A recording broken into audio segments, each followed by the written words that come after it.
All right, good morning, everybody. This is the Fantasy Sports Boss, and welcome to the Fantasy Football Podcast. It is Sunday, September 22nd, 2024. Fantasy Football Week 3 already commenced with the New York Jets destroying the New England Patriots on Thursday. And, of course, we have a full slate of games today as well. And then also two games on Monday night as well, which we're going to discuss in a little bit. We're going to go over the weather. Once again, the weather looks pretty good across the fantasy football landscape. Going to discuss some of the handy handcuff running back options. And again, you always want to use the handcuff running back strategy if you can in order to stay ahead of the game. You know, we've already seen a lot of injuries, not only at running back, but at wide receiver as well this season. So again, that's always a winning strategy when you could pick up these handcuff backs before the game start. And then, you know, if the starter makes it through the game, then you drop them and pick somebody else up at 4 o'clock and so on and so forth. So I'm going to discuss all of that and just really go through the schedule as well and identify the injuries that are going to be impacting us. And really, the injuries have been the theme of the season so far. Significant injuries. And I feel like I say this every year, but this year in particular, the injuries have been incredibly bad. I mean, just look at the San Francisco 49ers. They've lost Christian McCaffrey, Deebo Samuel, and George Kittle, who won't play today with a hamstring injury. And I love the reporting last week. He goes out on a cart, and then they say, oh, it's just dehydration. I actually took some crap from people when I posted the video about it. It's just dehydration, relax. Well, again, I'm just reporting what I'm being told, first of all. This is not my opinion on what's going on. But it never made sense. You don't, to leave a cart, leave on a cart due to dehydration, I guess anything's possible, but it quickly turned out to be a hamstring, and now he's missing the game. So, again, it just seems like the 49ers are caught up in all of these, the medical diagnoses that just don't seem to be very forthcoming. Let's just put it that way, as we've learned with Christian McCaffrey. But we're going to go through the schedule now. We're going to start with the Sunday games.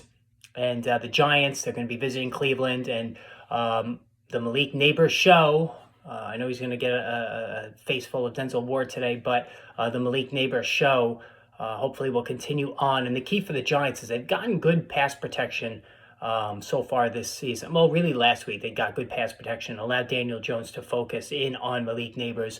And Devin Singletary had a good game as well. Devin Singletary broke 10 tackles last week, which is a very, very high number. He had a good game. And again, Devin Singletary remains underrated, but this is a very tough chore going against a very, very stout Cleveland defense. If he can do better than Devin Singletary as your running back too, he's more of a flex this week. Deshaun Watson, does he get his season back on track? He's really an afterthought now in fantasy. Nobody even thinks about Deshaun Watson anymore.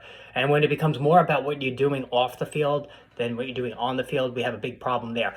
One of the keys is Amari Cooper. Does Amari Cooper get his season on track? Is he hurt? He's been abysmal the first 2 games of the season. And really, this entire offense has been awful. Like, you don't want to start any Cleveland Browns. I mean, you're pot committed to Amari Cooper, who certainly is capable of much more, but it's been a really tough start to the season for him. No David Njoku again this week. Chicago at Indianapolis. So I'm going to be watching closely Anthony Richardson today. This Chicago defense is very good. Richardson was abysmal last week, and he really was terrible throwing the ball in week 1. He just ran, he capitalized on his running opportunities, scored some touchdowns, and he put forth a big scoring performance. And he's certainly capable of that every week with his running prowess, but he's going to have to do better throwing the ball, and he's dragging down Michael Pittman. You talk about Amari Cooper, Michael Pittman has been maybe even worse, and Pittman is banged up. He's going to play today. He's got a back and a calf issue. He will play, but again, when the Colts get close to scoring, they're either giving it to Jonathan Taylor, who's been really good so far, or Anthony Richardson is keeping it. They're not throwing it to Michael Pittman, who wasn't a big touchdown producer even prior to this season. I'm not liking this offense from a passing perspective. Michael Pittman, of course, like Amari Cooper, you're playing him because you paid the draft capital, the 3rd or 4th round draft capital to get him on your team. But he's been a massive disappointment so far, and a lot of that falls at the feet of Anthony Richardson, who's got to get things going. For the Bears, Caleb Williams going through typical growing pains. I'm not worried in the least. This is not a Bryce Young situation. He'll be fine. And he's a little quirky, but he'll be fine there. No Keenan Allen again. So is Keenan Allen now in that cliff season? It's possible. Like, he had that comeback last year, whereas in 2022, it looked like that could be his cliff season. There's a lot of mileage on this guy. I took a flyer on him in one of my leagues as my flex, nothing more than that. I was only willing to use him as a flex, and he's going to miss a second straight game today. DJ Moore, a slow start for him. Rome Odunze is going to be a thing, guys, so make sure you're holding on to him. And DeAndre Swift, the workload has been good, so we were concerned about him coming into the season. What was the deal with Khalil Herbert, Roschon Johnson? But it's been DeAndre Swift who's been the primary touch man out of the backfield, so that's been a good thing. Tampa Bay, Denver will play at Tampa Bay today. The Tampa Bay Buccaneers are really something right now. They're 2-0. They're probably going to be 3-0. Todd Bowles done a great job with this team. Baker Mayfield, like everybody on this team is contributing fantasy-wise. Chris Godwin has been incredible. He's one of the most highly targeted players in football right now. Moving him back to the slot was genius. He doesn't score a lot of touchdowns, although this season he has. So anything's possible now with Godwin. We've seen massive seasons from Godwin in terms of pass catching during the Tom Brady era. Mike Evans, huge week 1, quiet week 2, but that's just par for the course. There's no middle ground with Mike Evans. He's either going to go off for 7 catches for 150 yards and 2 scores, or he's going to catch 3 balls for 28 yards. That's just how Mike Evans goes. For me, the big thing is Rachaad White. He's been abysmal, awful. I did a video on him the other day. The Bucky Irving situation, it's coming. It could be even as soon as this week. I mean, anybody who has a clue, watching how bad Rachaad White's been running the ball, knows that a change could be imminent here. And as far as Denver, this could be outside of Carolina, which now has Andy Dalton, so that could help them. The worst offense in football. Bo Nix is overmatched right now. Sean Payton, there's nothing really to talk about here. Like, Javonte Williams has no room to run. Cortland Sutton is completely neutered in this passing offense because Bo Nix wants to throw short. You're not starting anybody in Denver right now. Green Bay at Tennessee. It's going to be Malik Willis going against his former team. Jordan Love's not going to play. Again, it's just stupid coaching conjecture. Oh, he might play. He's not going to play Jordan Love. And again, Matt LaFleur is taking a page out of the Kyle Shanahan playbook in terms of discussing injuries. But Josh Jacobs, like an insane amount of work last week. He's not been used much in the passing game, which is a little surprising because he's capable of contributing there. But, if Malik Willis goes again, you're benching every Green Bay wideout, including Jaden Reed. That's just how it goes without Jordan Love there. And Tennessee, DeAndre Hopkins is pretty much a drop right now. Calvin Ridley's played well. Tony Pollard's played well. Tony Pollard is a good start this week, all right? So I would start Tony Pollard. We've been anybody who drafted Tony Pollard at cost got a really good value going right now. And he's been one of those guys that's turned the tide in fantasy in terms with regards to certain players like a Brock Bowers, like a Tony Pollard, who came relatively cheap that are tilting leagues right now. What I mean by that is when you get a player like Pollard or Bowers who are supplying massive value for where they were drafted, it tilts fantasy leagues, all right? It skews them to those who made those picks. And Pollard's been really good. He looks like the 2022 version of Tony Pollard. So good things there. Houston at Minnesota. It's been Nico Collins. So, one of the questions was which of the 3 receivers was going to step to the forefront here between Tank Dell, Stephon Diggs, and Collins. It's been Nico Collins. I know Diggs is scoring some touchdowns in week 1. Tank Dell's been sort of the third guy. They've been using him on jet sweeps.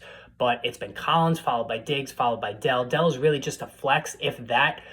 Diggs is more like of a low-end wide receiver 2, and Collins is a medium wide receiver 1. He's been really, really good.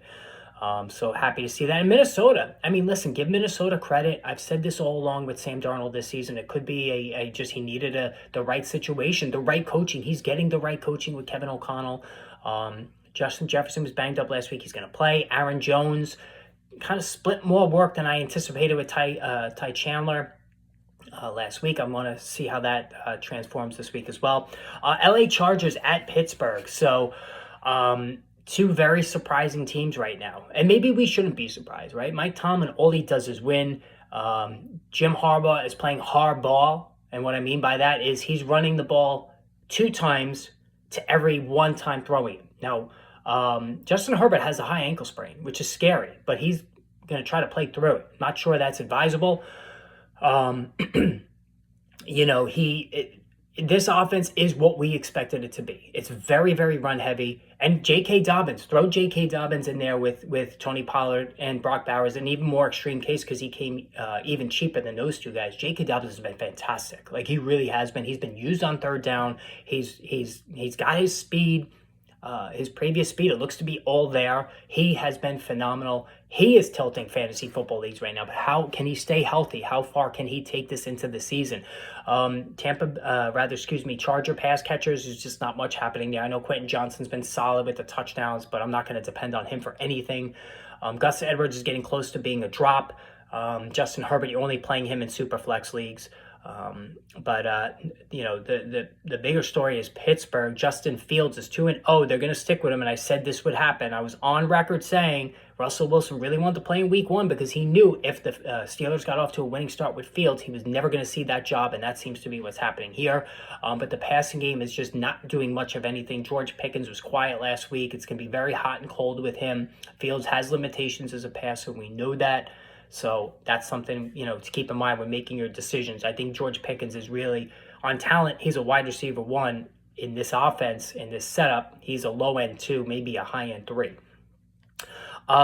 Philadelphia at New Orleans. Look for a lot of points in this one. And how about the New Orleans Saints? They have been the story of the season, 40-plus points each of the first 2 games. Derek Carr, going back to the end of last season, has been a top 5 fantasy quarterback. Rashid Shaheed, deep ball threat. He gets a big one every game, it seems. Chris Olave being left behind a little bit, but the targets have been there. I think Chris Olave will be fine once they work out the kinks there. And Alvin Kamara, holy crap, he has been incredible. He's been the best player in fantasy this season. I don't think there's any question about it. He still has plenty left in the tank by the looks of it, and he's been a winning investment so far this season. I've gotten some questions. Should I sell high on Alvin Kamara? Absolutely not. I was one of the few out there who said, yes, take a shot on him, even though he's 29, because of the passing volume. I have to admit, I did not see this kind of rushing performance coming from Kamara. Can he keep it up throughout the course of the season at his age? That's a question we'll have to see later on in the year, but he's been phenomenal. There's no doubt about it. And as far as Philadelphia is concerned, no A.J. Brown, second week in a row. Hamstring injury, those are typically fickle, notoriously linger, so we got to see what happens there. Devontae Smith is the number 1 guy, and Dallas Goedert will be seeing more targets. Carolina at Las Vegas, Andy Dalton coming to the rescue already. Bryce Young has been benched. Listen, he's been horrible. There's no question about it. Bad coaching, though. I mean, we've talked about this with Sam Darnold. When a young player comes in and gets bad coaching, which he's gotten Bryce Young in Carolina, that tends to stunt development. Can he be saved? You see the way he played in college. Sure, he was buffeted by his receivers, but the accuracy was incredible. Quick release, good decision-making. We've seen none of that in Carolina. Maybe he's just got to get a reset sitting on the bench. Andy Dalton, this is a good thing for Deontay Johnson, who's been completely devoid of fantasy impact so far this season. So Andy Dalton could help Johnson as a wide receiver 3 this week, but that's the extent of it for Carolina. Las Vegas, they got a big win last week. Devontae Adams looked good. Gardner Minshew loves to feed his top guys, so this is good news for Devontae Adams. And we talked about Brock Bowers. He's been the best tight end in fantasy so far this season. How about that statement when we take into consideration how bad Travis Kelce and Sam Laporta, Dalton Kincaid have been this season? And that's been one of the major storylines. Miami at Seattle. We have 5 4 o'clock games, which is good. This week. Miami at Seattle, so Skylar Thompson will get the start. Seattle defense is a good play this week. Obviously, you downgrade Tyreek Hill and Jalen Waddle. Jalen Waddle really is like a wide receiver 3 now with Skylar Thompson. I think Tyreek Hill is a high-end wide receiver 2. The running game should be fine. Raheem Mostert will be back in this one. Devin Achane, of course, has been right there with Alvin Kamara as the best running back in fantasy this season. But how can he hold up physically for Seattle? DK Metcalf got on track last week. And it's Jackson Smith and Jigba pushing Tyler Lockett down to the 3rd spot in the pecking order. And this is big. If you invested in Jackson Smith and Jigba, you got something on your hands here. A big talent who's finally starting to manifest. Baltimore at Dallas is the big game for the afternoon. The Ravens are 0-2. One of these teams, Dallas is either going to be 1-2 or the Ravens are going to be 0-3. This is a big game for both. Baltimore just can't get out of its own way right now. Derrick Henry scoring touchdowns. He's been okay. Not lighting the world on fire. Zay Flowers is a target hog. Mark Andrews, slow start. Lamar Jackson's been solid. It's just the defense has not been good. They've lost a lot of people on that defense, and it's showing. Dallas, without Jake Ferguson, who is really the key to this entire offense, because CeeDee Lamb has been bracketed constantly without Ferguson in the lineup, as we saw last week. And the running game. They got to just give the ball to Rico Dowdle and see what happens. Ezekiel Elliott's washed. He can help him around the goal line, but give Rico Dowdle the opportunity to see what he can do here. Detroit and Arizona. Listen, I said this all summer. Kyler Murray at cost, he was a QB 10 in drafts, was going to be huge this year. I know Matthew Berry, that was his ride or die. That was a good call there. I love this Arizona offense. James Conner is criminally underrated again. Trey McBride, who I drafted in 2 of my 3 leagues, I thought he was the best value among him, Laporta, Kelsey, and Andrews in the top 4 because he was the cheapest of the 4, but I really liked his chemistry with Kyler Murray. I know it's been a little hit or miss there, but he's been solid. Marvin Harrison Jr., of course, went off last week. Everything about this offense is clicking right now. It looks great, and it would not shock me if they beat Detroit. We know Jared Goff tends to struggle on the road. And here's the thing about Sam Laporta. So a lot of questions. What's wrong with Sam Laporta? There's nothing wrong with Sam Laporta. The biggest thing with Sam Laporta right now is the development of Jameson Williams. This is a run-heavy offense with David Montgomery and Jahmyr Gibbs. So there's only so many pass targets to go around. And Amon-Ra St. Brown is obviously the alpha, as he showed last week. So then that leaves Laporta now battling with Jameson Williams for the secondary targets, behind Amon-Ra St. Brown. There's only so many to go around, like I said. So now, last year, there was no Jameson Williams factor. So Laporta feasted. This time, we have Jameson Williams, who got off to a great start in week 1 and supplemented that with a nice effort in week 2. And this, more than anything else, is impacting Sam Laporta. I think he's going to be, the numbers will be good, but I don't think you're going to get the cost numbers that you paid for him in the second round. Laporta mostly was a second-round pick. I don't think you're getting those numbers to justify that cost that you invested there. So that's a little bit of an issue for those who drafted him. San Francisco at the Rams. The Rams are in big trouble. But the 49ers have a lot of injuries too. The Rams, though, no Puka Nacua, no Cooper Kupp. They're going to hope to get Kupp back in 3 weeks. Nacua's out, another 4 to 6. Kyren Williams is playing like shit. No surprise there because, again, I told you not to draft him. If you held on to Blake Corum, another dud from Kyren Williams today, and he's been awful the first 2 weeks. I think that we could be seeing more and more Blake Corum going forward. San Francisco, they're down to Brandon Ayuk and pretty much nothing else. Jennings, you can put him in there. He could get some looks out of necessity this week. And I'm talking about the passing game. Obviously, Jordan Mason has been tremendous at running back, but in terms of the passing game, it's really Brandon Ayuk and nothing else. No George Kittle, no Deebo Samuel. Jordan Mason has been a godsend. Don't trade him. Enjoy the ride. He's been tremendous. So continue with that one there. And then tonight, Kansas City at Atlanta. Kirk Cousins, looked better in week 2, but he's not moving around well at all. Drake London and Kyle Pitts still relatively quiet. Tyler Algier got more carries than I anticipated last week. This offense looks like to be a mess right now in Atlanta. I want to see more smoothing out there. And in Kansas City, no Isaiah Pacheco. He's probably out for the rest of the season. Feel free to cut him. I know they brought in Kareem Hunt, but this is going to be a 3-headed monster with Samaje Perine and the undrafted rookie there. Carson Steele. So really, none of those guys, I want to play any of them. Let's just see how things transpire there. And it's going to be a lot more Travis Kelce, I believe. So this should be a good thing for Kelce's value moving forward. And of course, the rest, Xavier Worthy and Rashee Rice there. And then Monday night, Jacksonville at Buffalo. I don't know what's going on in Jacksonville. It's been bad, like beyond bad. Like Trevor Lawrence just looks terrible, and they just handed him that big contract. And I've been a big fan of his. I'll take the hit there. I've been wrong about Trevor Lawrence, 100%. Travis Etienne's just been all right, but the passing game looks completely disjointed. Brian Thomas Jr. does look like the real deal, however, but Christian Kirk is completely absent from the offense. He's basically a bench stash right now. For Buffalo, Josh Allen reaffirming he's the best quarterback in fantasy. He's been beyond dominant. I know he didn't have to do much last week, but the week before that, carried the offense. He didn't have to do anything last week. It wasn't an indictment on him. They just blew out Miami, and we got to get Dalton Kincaid going here. But James Cook, you put James Cook with Alvin Kamara, J.K. Dobbins, and Devin Achane as the best backs in fantasy so far this year. He's been tremendous. He's getting goal line work now. That's key. And then Washington at Cincinnati. Jaden Daniels has yet to throw for a touchdown. He's struggling throwing the ball as well. He's been more accurate than Anthony Richardson. Didn't run as much last week. Want to see a little bit more there. It's tough to rely on Terry McLaurin given what we're seeing out of the offense from Washington. But Brian Robinson, who I did like this year as a touchdown-heavy runner, has been even better as a runner than I foreshadowed. But Cliff Kingsbury always likes to rely on a bigger back, especially around the goal line. So I think he's going to continue to get looks there. And then Cincinnati, I mean, eventually they're going to wake up, right, and realize the season started. You could debate with me about the call at the end of the game last week. You know, it was favoritism for the Chiefs, whatnot. But they get T. Higgins back. That should help Jamar Chase. Is Chase dogging it a little bit? I don't know. But that should help, get them going this week. You would hope at least. All right. Weather today. There's really nothing to talk about in terms of today. Now, tomorrow, Jacksonville at Buffalo, there is a chance for some rain. And also, Washington, Cincinnati, there's a chance for 50% chance of rain in both of those games, but light winds. And the wind is always worse than rain when it comes to fantasy production.